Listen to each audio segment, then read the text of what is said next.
Subscribe करंतु ओडिया प्रवचन channel को पाखरे थिबा बेल आइकन को मध्य प्रेस करंतु जा फଳରେ प्रतिदिन अपलोड हेउथिबा ए आध्यात्मिक ओडिया प्रवचन को आपण माने सुनि परिबे।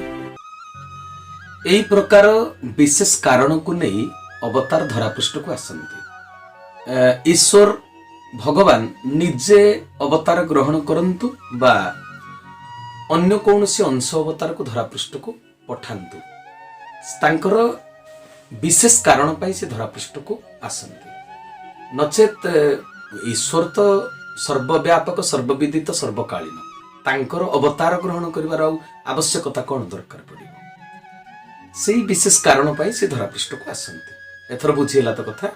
आज्ञा आज्ञा ए पर्यंत सृष्टि जमती चली आसी तो समस्ते कहते जे भगवान अवतार नियंती दुष्ट संहार करने एक कथार आपणकर मत कौन? दुष्ट को संहार करने भगवान अवतार ग्रहण करेंगे।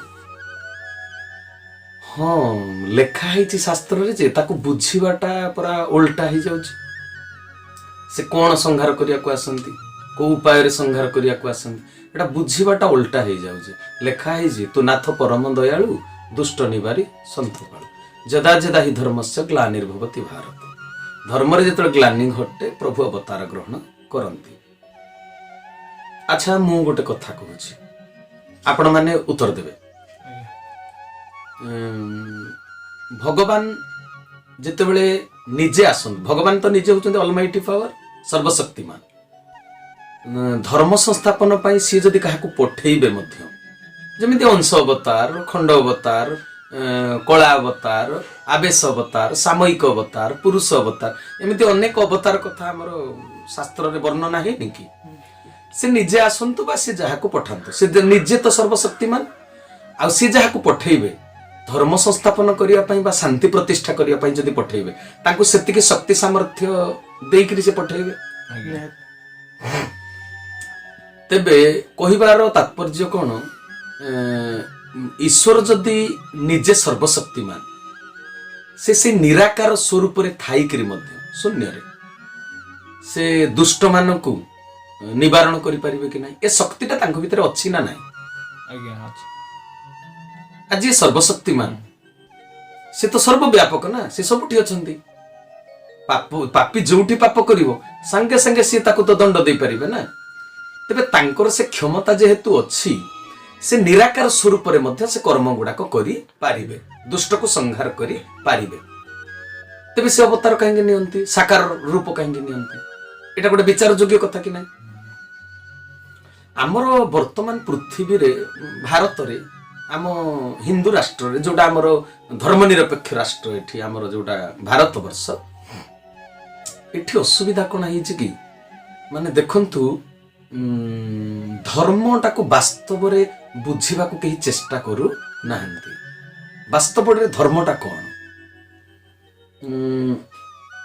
कि हमर देखंतु ईश्वर समुदाय एक ना 15 जन? ईश्वर एक ना। जदि ईश्वर एक कथा को आमे जदि बुझी जानते, तबे हिंदू, मुसलमान, क्रिश्चियन, सिख, ईसाई, पर्सियान ए जो सब रही वाद विसंवाद कहीं, मनांतर मतांतर कहीं, एमाने किंतु याको कहा जाउची कोन? धर्म संप्रदाय। धर्म एबे धर्म को बुझिला कि ईश्वर तो एक। मु गोटे संप्रदाय, आपण आ गोटे संप्रदाय, मु आपण को देखिले हिंसा कली, निंदा कली, घृणा कली, कहीं कली? ईश्वर तो एक ना। तेबे जो एकत्व बोधटा को समस्ते नहीं पारु नाहंती। एटा तो गला हमर अंतर्जातिक स्तर रे विश्व क्षेत्र रो कथा। भारत वर्ष को लक्ष्य करंतु, जो आमे हिंदू माने अछंती, एठी हिंदू धर्म भी हजार प्रकार, हजार पथ, हजार मत सब रही कि। तेबे आम भितर जो ये जो वाद विसंवादटा रही, देखो ये से गुरुंकर शिष्य, ये से गुरुंकर शिष्य, पुणी जो माने तो साकारवादी हेले सीए रामकृष्ण को भगवान बोली पूजा कले, से तो रामकृष्ण मंदिर सब तैयारी आउ किछि लोक अछंती निराकारवादी, निराकारवाद साकारवाद ये भी दी भाग हिंदू धर्म रे पुणी जितेबाला देखिब एमानक भितर जो दी भाग गले साकारवादी जो माने एमानक भितर भी हजार हजार भाग रे माने सब विभक्त होइचंती। सबुर मूल कारण होउछि धर्म कौन कहीं बुझी ना धरापृष्ठ को अवतार कहीं आसंती या यथायथ भाव तर्जमा करने को पड़ो। अनुशीलन अभाव किए क्या निंदा करुच्ची हजार प्रकार मत व्यक्त करुछंती। मु कहूली ना जे जदि भगवान सर्वशक्तिमान से निराकार रूप में थाई से धर्म संस्थापन करि परिबे कि ना शांति प्रतिष्ठा करि परिबे कि ना करि परिबे से धरापृष्ठ को आसंती कहीं एटा हला गोटे गोपन रहस्य एटा हला गोटे गंठी कथा ए गंठी की फिटेई पारिले आध्यात्मवादटा प्रकृत रे आम भितर प्रवेश करियो आमे वास्तव धर्म को बुझी परिबा। अवतार धरापृष्ठ को जो माने निराकारवादी से तो ग्रहण करूनांती रामकृष्ण अवतार नुहंती किंतु आमे जो माने साकारवाद को ग्रहण करूछंती हैला आम भितर गोटे तर्जमा दरकार अनुशीलन दरकार भगवान कहीं धरापृष्ठ को आसंती जदि सी असुर मान को मारिबा को आसंती तेबे सी निराकार स्वरूप रे भी ए कार्य करि पारिबे तांको पई एटा बड़ कथा नुहे तांको पई असंभव बोली किछि नाही निराकार रूप रे थाई करी से निराकार रूप रे थाई करी तो से सृष्टिटा को तयारी करले ना सूर्य चंद्र ग्रह नक्षत्र ए सब तयारी करिसंती ना जेते बेले बात्या आसुची सेटा कालर गोटे प्रलय ना एटा तो से तांकर इच्छा रे होची ना कोन बुझी परचंती ना तेबे सेते बेले से साकार रूप रे आसी बात्या करूचंती कि बन्या करूचंती कि सेते बेले धरापृष्ठ रे गोटे बैलेंस आनिबा पई मनुष्य को उचित शिक्षा दबा पई से कामटा जते करूछ से निराकार रूप रे थाई करूचंती। तेबे कहिबार तात्पर्य भगवान रामचंद्र आसीथिले भगवान कृष्णचंद्र आसीथिले टिके सामान्यतम भाव लक्ष्य करंतु भगवान सर्वांतर्यामी कि नहीं भगवान रामचंद्र सर्वांतर्यामी तो सी आम अंतर को जानती जीवर सकल जीवर अंतर को से जानती बोली सी होचंती सर्वांतर्यामी सर्व अंतर से होचंती ज्ञाता तांको स्त्री की रावण चोरी कर नहीं थिला हाँ कि नहीं चोरी कर नहीं थिला तो सी कौन जानी नथिले कथा तबे जानी थिले जदी से जंगल सारा बुलिक गछपत्र को पचारुथिले जे देखिछ कि मो सीता कुआडे गला एई बाटे सेई बाटे कुआडे गला तमे माने कहीं देखिछ कि राम भगवान पचारुचंती पुणी पचारुचंती काहाकू जे उत्तर देई परिबो नाही गछपत्र को तमे मते कुह भगवान ए जो माने ताकर जो आचरणटा प्रदर्शन कले एटा मिथ्या ना सत्य सत्य सत्य केमिति होला से सर्वांतर्यामी से समस्त अंतर को जानती सब कथा को जानती सर्वज्ञाता तांको स्त्री की रावण नहीं गला से जानी नाहंती बोली गछपत्र को पचारुचंदी एटा सत्य।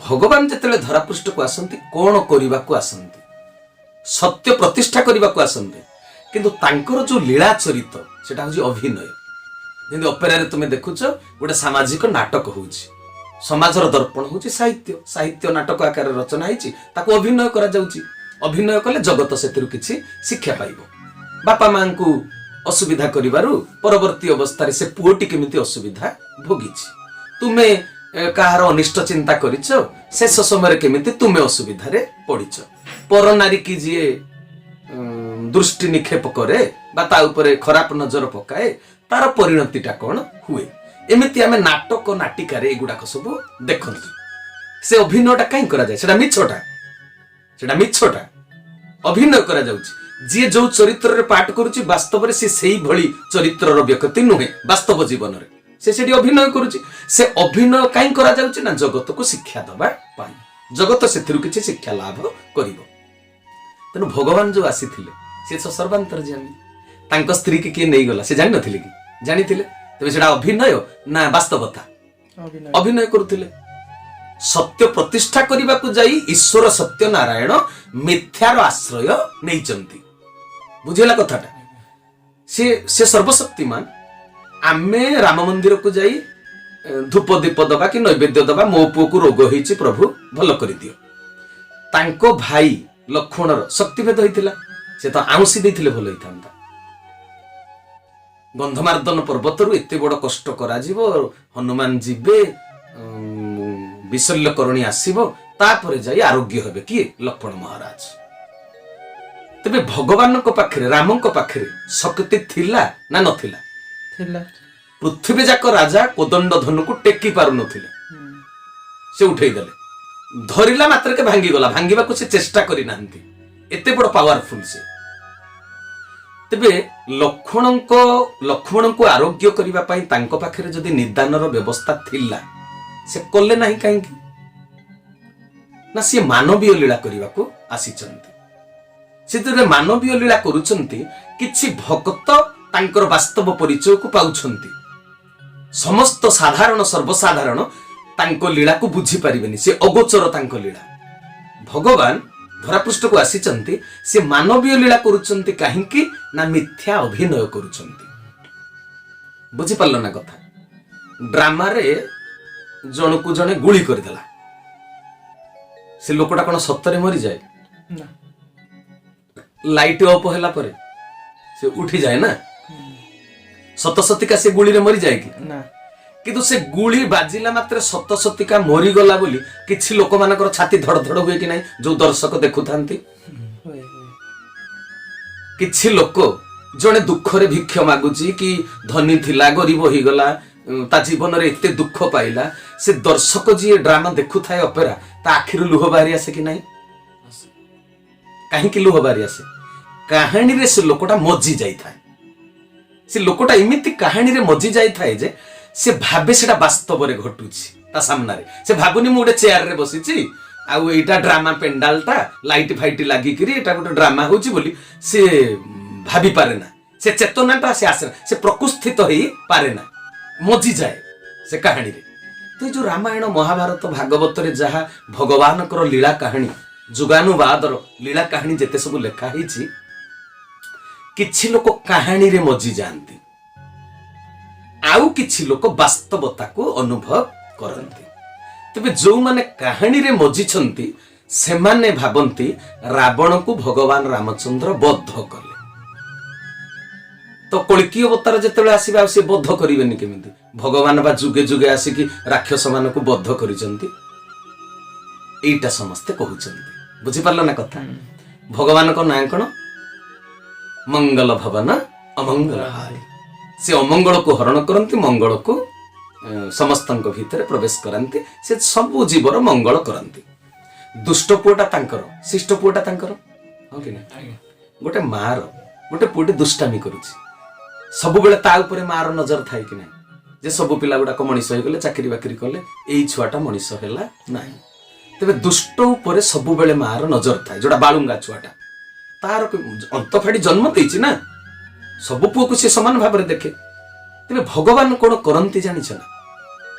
ଉପରେ ଥାଇ ସେ ଦେଖନ୍ତି ଯେ ବର୍ତ୍ତମାନ ଧରାପୃଷ୍ଠରେ ଯୋଉ ଶ୍ରେଷ୍ଠ ଜୀବ ମଣିଷକୁ ତିଆରି କରିଥିଲି, ଏମାନଙ୍କ ଭିତରେ ପର ଉପକାର ରହିବା କଥା, ଦାନ ଧର୍ମ ରହିବା କଥା, ଗୁରୁ ଗୁରୁଜନଙ୍କର ସ୍ତୁତି କରିବା କଥା, କାହାରି ନିନ୍ଦା କରିବା ପାଇଁ ମୁଁ ଧରାପୃଷ୍ଠକୁ ଶ୍ରେଷ୍ଠ ଜୀବ ମଣିଷ କରି ପଠେଇ ନାହିଁ। କୁକୁର ଭଳି ଭୂ ଭୂ ହେବା ପାଇଁ ଶ୍ରେଷ୍ଠ ଜୀବ ମଣିଷକୁ ମୁଁ ତିଆରି କରି ନାହିଁ। ମଣିଷ ଭିତରେ ମାନବିକତା ରହିବା ଦରକାର। କିନ୍ତୁ ସଭ୍ୟତା ଯେତେବେଳେ ଆଗକୁ ଆଗକୁ ଆଗେଇ ଯାଏ, ଭଲଟା ବି ଧୀରେ ଧୀରେ ମନ୍ଦ ହେଇଯାଏ। ବୁଝିପାରୁଛ ନା କଥା? ଯେତେବେଳେ ଅଧିକ ଦିନ ସୃଷ୍ଟିଟା ଆଗକୁ ଆଗକୁ ଆଗେଇ ଯାଏ, ମଣିଷ ଭିତରେ ଧୀରେ ଧୀରେ ଯେତେବେଳେ ମୋହ ମାୟା ଲାଳସା ସୃଷ୍ଟି ହୁଏ, ସେ ସ୍ୱାର୍ଥପର ହେଇଯାଏ। ସ୍ୱାର୍ଥପର ହେଇଗଲା ବେଳକୁ ତା ଭିତରେ ରାକ୍ଷସ ଗୁଣ ଗୁଡାକ ପରିପ୍ରକାଶ ହେଇଯାଏ। ଯେତେବେଳେ ଶ୍ରେଷ୍ଠ ଜୀବ ମଣିଷ ଭିତରେ ରାକ୍ଷସର ଗୁଣ ଜାଗ୍ରତ ହେଇଯାଏ, ଜାଗରଣ ହେଇଯାଏ, ଈଶ୍ୱର ସେତେବେଳେ କହନ୍ତି ନା, ଏବେ ବ୍ରେକ୍ ଦରକାର। ଏବେ ଧରାପୃଷ୍ଠକୁ ଯାଇ କଣ କରିବାକୁ ପଡିବ ନା, ସମସ୍ତଙ୍କ ଭିତରେ ଯୋଉ ଅଶାନ୍ତି ବର୍ତ୍ତମାନ ଖେଳି ଯାଇଛି, ମଣିଷ ପାଖରେ ଆଉ ମାନବିକତା ନାହିଁ, ଏ ମାନବିକତାର ଶିକ୍ଷା ମତେ ଦବାକୁ ପଡିବ। ଏଇ ଉଦ୍ଦେଶ୍ୟରେ ଭଗବାନ କଣ କରନ୍ତି, ତାଙ୍କ ଭକ୍ତ ମାନଙ୍କୁ, ଦେବାଦେବୀ ମାନଙ୍କୁ, ଋଷିମୁନି ମାନଙ୍କୁ ତାଙ୍କର ସବୁ ପାରିଷଦ କରିକି ଧରିକିରି ଆସନ୍ତି ଅଭିନୟ କରିବା ପାଇଁ। ରାବଣ ବି ତାଙ୍କ ଲୀଳା କାହାଣୀର ଜଣେ ଅଭିନୀତ ଚରିତ୍ର। ରାବଣ ଦୁଷ୍ଟ ନୁହେଁ, ରାବଣକୁ ସେ ପୁରସ୍କାର ଦେଇଛନ୍ତି ନା, ଆଉ ଡ୍ରାମାରେ ତୁ ଭଲ ରୋଲ କଲେ ମୁଁ ତତେ ପୁରସ୍କାର ଦେବି। ଯେମିତି ଆମ ଗାଁରେ ଅପେରା ହେଲେ, ଡ୍ରାମା ହେଲେ, ଯୋଉ ପିଲାଟା ଭଲ ପାଠ କଲା, ମାଇକରେ ଗୋଟେ ଘୋଷଣା କରନ୍ତିନି, ଅମୁକ ପ୍ରଧାନ ଅମୁକ ପାଠରେ ମୁଗ୍ଧ ହୋଇ 51 ଟଙ୍କା କି 101 ପ୍ରଦାନ କଲେ। भगवान सेमिति रावण को कौन कले रावण किए रावण कुंभकर्ण स्वर्गर वैकुंठर द्वारपाल थिले ना जय आ विजय जो चतुसनक तांको कहीं देइचंती अभिशाप भगवान सेटा लीला ना करी कराउ थाए मुई मबिन्य गति नाही धरापृष्ठ रे जेतेबेले एते मनुष्य गुडाक राक्षस परिणत होई गलेनी यांकु मानविकतार शिक्षा दबाको पड़िबो तेनु भगवान गोटे चेतना सृष्टि कले चतुसनक हुंतु द्वारपाल हुंतु समस्त भीतर गोटे चेतना निजे प्रवेश करउछन अभिशापटे से निजे करैले नहेले जगत को शिक्षा देई हबो नाही तेणु जय विजय को जिते अभिशाप देते किए चतुसनक से मन दुख कर प्रभु आपण को आज्ञा पालिक आम अभिशाप पाइलु कि ना एटा मो काम तुम्हें धरापृष्ठ को राक्षस होकर जाओ तमे राक्षस नुहे रे तमे तो मोर देवता द्वारपाल धरापृष्ठ एमती अनेक राक्षस सब सृष्टि हो गले मनीष गुड़ाक असुर हो गले असुर कौन सुर कहले देवता जा पाखर देवता गुण नष्ट हो गला सी हला असुर तेणु अनेक देवतुल्य मनीष गुड़ाक धीरे धीरे भी असुर पालटी गले सभ्यतार क्रम पर्याय भित्तिरे एगुड़ाक सब असुर पालटी गले तेणु से किसी शिक्षा दबाक पड़ो आम ड्रामा टी करवा जय विजय तुम्हें रावण कुंभकर्ण होगी जाओ धरापृष्ठ रे जन्म हम बुझिपार ना आ तुमको तुमर पुराणा तुम जो पोस्ट रे थिलो तुम पुणी फेरी आसब सेमती किसी ना यही जुग अनुसार कौ जुग शिशुपाल दंतवक्त्र पुणी से कौन रावण कुंभकर्ण हिरणाक्ष हिरण्यक यही तुम हेकरी चल आम जगत को किसी शिक्षा देकर आम पुणी आम जगह को फेरी आसवा आ से लिखाई ना रावण मला पर राम को देहरे लीन हो गला अच्छा अच्छा आ नहले कौन भक्त जी तपस्वी ता आत्माटा परमात्मा का देहरे लीन हब ना दुष्ट चरित्र जी नरक को जीवा कथा ता आत्माटा भगवान को देहरे लीन हो जीव जे भक्त से जाए भगवान को देहरे सी लीन हब ना तो ये जो अवतार बाद को लोक बुझी नांती एभली माने आमे जेतबेले गोटे मंतव्य दउछे वास्तव सत्य कथाटा कहूचे ता ऊपर हजार कमेंट आसुनी कि आसुचे तबे जे सत्य को बुझी सारी ताकू किए निंदा कला किए कमेंट कला सेथिरे किछि जाय आसे ना ठाकुर केशव चंद्रंकर आश्रित हिसाब रे मु जो वास्तव सत्य को बुझी सारी मु तो मृत्यु को भय करेनी निंदा कौन अच्छे किए कौन गोटे कहीदब से किसी जाए ना तो जी न बुझी ता भीतर अनेक द्वंद्व अनेक समस्या अनेक कौतूहल अनेक सन्देह अनेक विश्वास जे बुझीनी आ जे बुझी सारी से तो स्थिर बुझिपार ना कथा तेणु तुम्हें माने बारंबार पचारुच से मत उत्तर देवाक पड़ुची वास्तव में नहेले किए कौन कहला कार कौन प्रतिक्रिया है से आमर किसी जाए आसे ना तेरे अवतार कहीं आसती जो पचारुल बुझीगला ना अवतार तेरे कौन करने को आसती मानविकतार शिक्षा देवाक आसती गोटे रावण चरित्र अभिनीत करईदेले से रावण को जो चरित्र रे अभिनीत करा जायछि जो तार गुण कर्म स्वभाव प्रकृति प्रवृत्ति को कहानी रे दर्शाई दिया गला से चरित्र लोक सब संसार रे हजार हजार रावण हाँ हजार हजार रावण से एते रावण को शिक्षा दवा पाई गोटे रावण को चरित्र रे अभिनीत करा गला ड्रामा पेंडाल रे जी अभिनय कला से रावण नुहे जगत रे अनेक रावण बुझिपार रावण माने कोन जानछ कि राम को न बुझिक जी बण रे बुलुची रावण बण रे बुलिबार अर्थ कोन जानछ एटा भवारण्य नुहे कि जो हमर भागवत रे वर्णना हिची सब कथा भवारण्य कथा भागवत रे नै कि जेनु ए भव संसारटा होची अरण्य जी वास्तव सत्य को न जानी एठी सेठी खाली बणा हेकरी बुलुची बण सारा बुलुची तेणु राम को जी न बुझी पारला से बण रे बुलिला आ कोन तेणु जगत रे अनेक रावण से रावण नुहे से बुझी पारलो ना कथा तेणु वास्तव सत्य कथा राम भगवान वन को जाइथिले परा से रावण सहित कौन पाई रा सहित वन को जोड़ी दिया जाइछि कि से बा बर मागिछि प्रभु तम ना रे मो नाटा जेमिति हबो जानिछ कि नै कथा ना हिरणाक्ष हरि राम रावण कृष्ण कंस कौन पाई कि ये अक्षर तत्व माने से भक्त ना कहला तम नाठू मो ना को मुटा अलगा करबनी अक्षर अलगा करबनी राम भगवान लीला करिवे बण को जीवे रावण ହଉ ଆମେ ଆଲୋଚନା କଲେ ରାତି ପାଇଯିବ କଥା ସରିବନି ତ ଖାଲି ଏତିକି ବୁଝନ୍ତୁ ଯେ ଭକ୍ତ ମାନଙ୍କୁ ନେଇକରି ସେ ଧରାପୃଷ୍ଠକୁ ଆସନ୍ତି ତାଙ୍କ ପାରିଷଦ ବର୍ଗଙ୍କୁ ନେଇ ସେ ଲୀଳା କରନ୍ତି ତେଣୁ ତାଙ୍କ ପାଠରେ ଯୋଉ ସୈନ୍ୟ ସାମନ୍ତ ଯେତେ ସବୁ ମରନ୍ତି ମହାଭାରତ ଯୁଦ୍ଧରେ ସବୁ ମଲେ ଯେତେ ସବୁ ସ୍ୱର୍ଗକୁ ଗଲେ ବୋଲି କୁହାହେଇନି କି ତାଙ୍କ ଭିତରେ ଦୁଷ୍ଟ ଶିଷ୍ଟ ମାନେ ଧର୍ମର ସପକ୍ଷ ଅଧର୍ମର ସପକ୍ଷରେ ସବୁ ଥିଲେ ଆଉ ସବୁ ଯାକ କେମିତି ସ୍ୱର୍ଗକୁ ଗଲେ ଯେ ଭକ୍ତ ସ୍ୱର୍ଗକୁ ଯିବା କଥା ଏଗୁଡା ସବୁ ପାଠ କରିବାକୁ ଆସନ୍ତି ବୁଝିପାରିଲ ନା ତେଣୁ କଳ୍କୀ ଅବତାର ଯେତେବେଳେ ଆସିବେ ସେ ମ୍ଲେଚ୍ଛ ସଂହାର କରିବେ କଥା ଯୋଉ ଲେଖା ହେଇଛି ମ୍ଲେଚ୍ଛତ୍ୱର ବିନାଶ କରିବେ ମ୍ଲେଚ୍ଛତ୍ୱ ଯୋଉ ଅଶେଷ ଅନେକ ଯୋଉ ରାକ୍ଷସ ଅଛନ୍ତି ତାଙ୍କ ଭିତରେ ଯୋଉ ମନ୍ଦ ଚରିତ୍ର ମନ୍ଦ ସ୍ୱଭାବ ଏଗୁଡାକ ସିଏ ଏ କଳଙ୍କକୁ ସିଏ ପୋଛି ଦବା ପାଇଁ କଳ୍କୀ ଅବତାର ଆସିବା କଥା ଲେଖା ହେଇଛି ହେଲା ଅବତାର ସିଏ ମଙ୍ଗଳମୟ ଜୀବ ପ୍ରତି ଦୟାଭାବ ମଣିଷକୁ କୁହାଯାଇଛି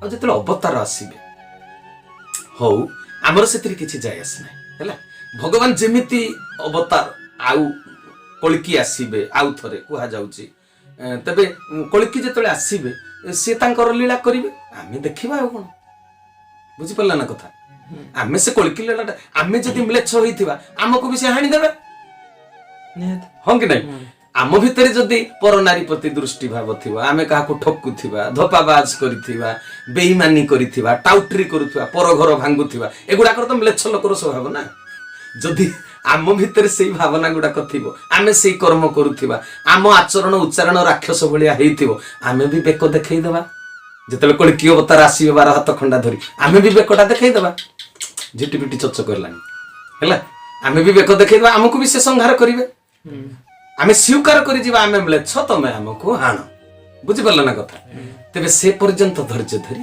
ଅପେକ୍ଷା କରିବା କେହି ବ୍ୟସ୍ତ ହବାର କିଛି ନାହିଁ ସମୟ ସ୍ରୋତରେ ସବୁ କିଛି ଘଟିଯାଏ ସମୟ ବଡ ବଳବାନ ବୋଲି କୁହାଯାଇଛି ସମୟ ହଉଛି ବଡ ବଳବାନ ସମୟ ହଉଛି କାଳ ତେଣୁ ଯେତେବେଳେ ସେ ଘଟଣାଟା ଘଟିବ ଆମେ ବି ସାଦରେ ତାକୁ ସ୍ୱାଗତ କରିବା ଆଜି ଆମେ ଏଠି ବସିଛେ ଭୂମିକମ୍ପ ହବ ତଳେ ଗଳି ପଡିବା ସ୍ୱୀକାର କରିଯିବା ମୃତ୍ୟୁକୁ ଆଉ କଣ ବତ୍ୟାଟେ ଆସିଲା ଆମେ ଭାସିଯିବା ଆମକୁ ଉଡେଇ ନବ ପବନ ଗଛରେ ପିଟି ଦେଇକରି ଆମ ପ୍ରାଣ ପଳେଇବ ସ୍ୱାଗତ କରିବା ମୃତ୍ୟୁକୁ ସ୍ୱାଗତ କରିବ ଜନ୍ମ ବେଳେ ଯେମିତି ଆମର ସ୍ୱାଗତ କରିଥିଲେ ଅନ୍ୟମାନେ ମୃତ୍ୟୁ ବେଳେ ଆମେ ମୃତ୍ୟୁକୁ ସ୍ୱାଗତ କରିବା ଦରକାର ତେବେ ଭଗବାନଙ୍କର ନାମ ଚାଲୁ ଧ୍ୟାନ ଚାଲୁ ସତ୍ୟକୁ ବୁଝିକିରି ଆମେ ସତ୍ୟନାରାୟଣ ଈଶ୍ୱରଙ୍କୁ ଉପାସନା କରିବା ଧ୍ୟାନ କରିବା ଦେଖାଯାଉ ସମୟ କଣ କହୁଛି ହେଲା କ୍ଲିୟର ତ